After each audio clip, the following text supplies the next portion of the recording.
Yo, famille, j'espère que vous allez bien. Bienvenue chez MVP Foot. On va faire le résumé de l'actualité de nos pépites. Voilà, donc j'ai décidé de séparer.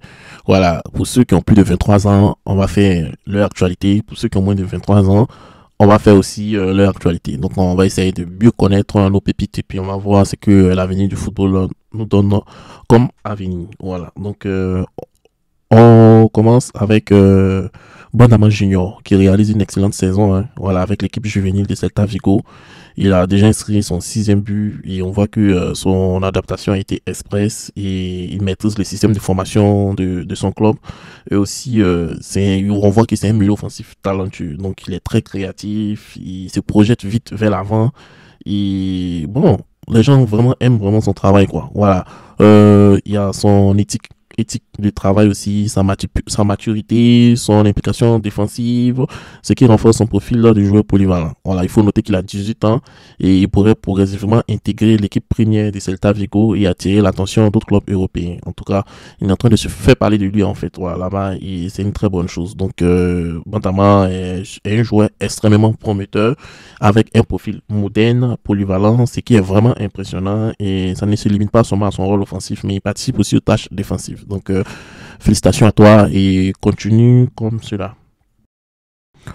On continue avec Simon Adingra. Voilà, donc Brighton avait envisagé de proposer un prêt pour l'ailier anglais à Sunderland, mais l'opération ne verra pas le jour. Voilà, ne verra pas le jour. Mais on ne sait pas ce qui s'est passé. Bon, le prêt n'a pas été concrétisé, quoi. Voilà. Sinon, franchement, tu n'aimes pas, mais tu laisses pas. Voilà, comme les Ivoiriens le disent, quoi. Tu n'aimes pas, mais tu laisses pas. Tu le fais pas jouer, mais tu veux pas le laisser partir. On ne sait pas ce qui se passe avec Simon Adingra. Donc, le club de Brighton n'a qu'à vraiment nous situer qu'est-ce qu'ils veulent faire avec Simon Adingra. Et aussi, je pense que au prochain rassemblement des éléphants, les journalistes, on va pas louper Simon Adingra. On va lui poser des questions qui vont peut-être le remettre un peu mal à l'aise. Mais on veut vraiment savoir ce qui se passe avec son équipe de Brighton. On continue avec Patrick Outreau-Vignon qui est officiellement prêté au RFC Serein par le Strasbourg. Voilà, RFC Serein, c'est un club en deuxième division en Belgique. Voilà.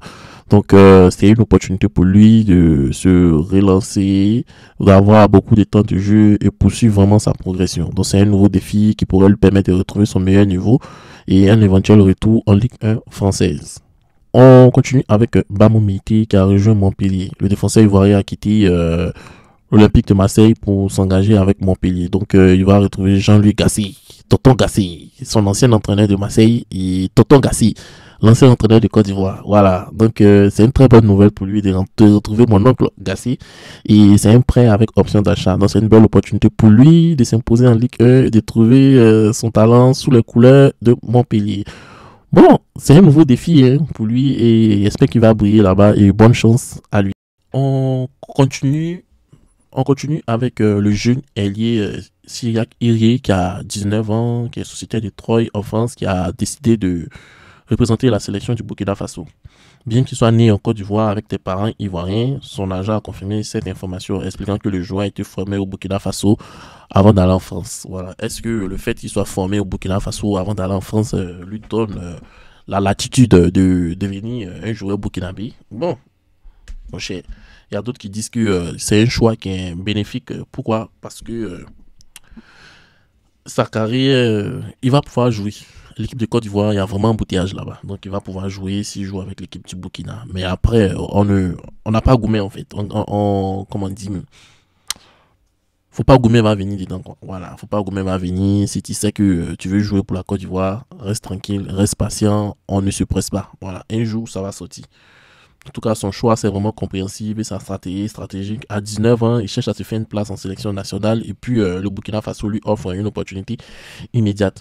Voilà. Il faut noter que la Côte d'Ivoire possède une génération talentueuse avec des ailiers de haut niveau, de très haut niveau, ce qui pourrait rendre son intégration difficile. Donc, s'il rejoint le Burkina, il pourrait bénéficier d'une meilleure exposition et une progression accélérée en jouant dans des compétitions internationales comme la CAN.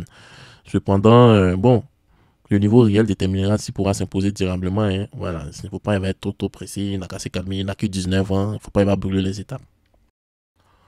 On continue avec Ange Aoussou qui a 21 ans, qui vient de signer un contrat de 4 ans avec le Rapid de Vienne. Voilà, donc c'est un club qui évolue en première division en Autriche. Il était passé par Pau FC et si je me souviens, c'est un joueur du Racing Club d'Abidjan. Voilà, donc son ancien marque une étape importante dans sa carrière, passant d'un championnat français de second rang à un championnat de première division européenne. Voilà, donc si l'équipe de Rapid de Vienne peut peut-être jouer la Ligue des Champions, s'ils sont vraiment jouent les hauts des tableaux en Autriche là-bas, donc ça va lui donner une nouvelle vitrine pour ses performances. En tout cas, son transfert est une opportunité stratégique pour le joueur et Ange Aoussou, si quant à lui, rejoindre le Rapid de Vienne représente une chance d'évoluer dans un environnement plus compétitif et aussi de bénéficier d'un encadrement de haut niveau. C'est vrai qu'il a 21 ans, il est en phase cruciale de son développement et l'exposition dans un championnat européen de premier plan va accélérer sa progression technique, tactique et lui offrir une visibilité accrue auprès des recruteurs.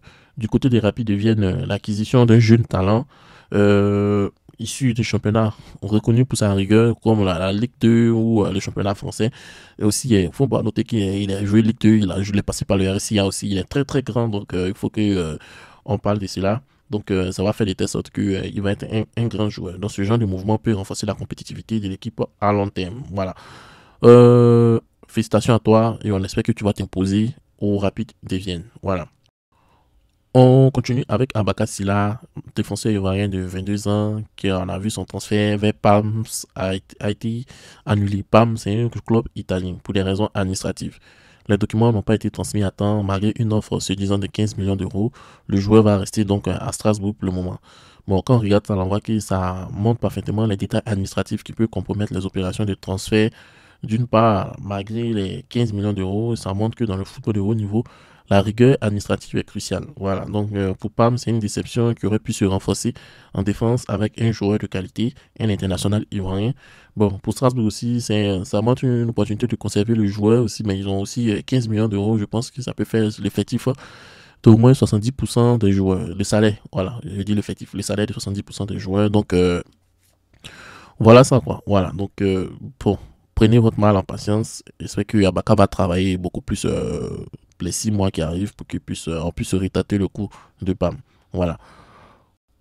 On continue avec le sélectionneur U20, voilà, qui est en train de préparer la CAN U20. Donc, le sélectionneur U20 a pris contact avec les joueurs.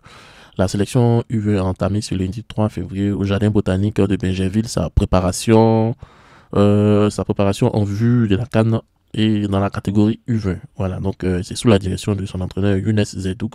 Et il y avait le sélectionneur national principal MS Faye et Guy Demel, son adjoint, qui était présent aussi.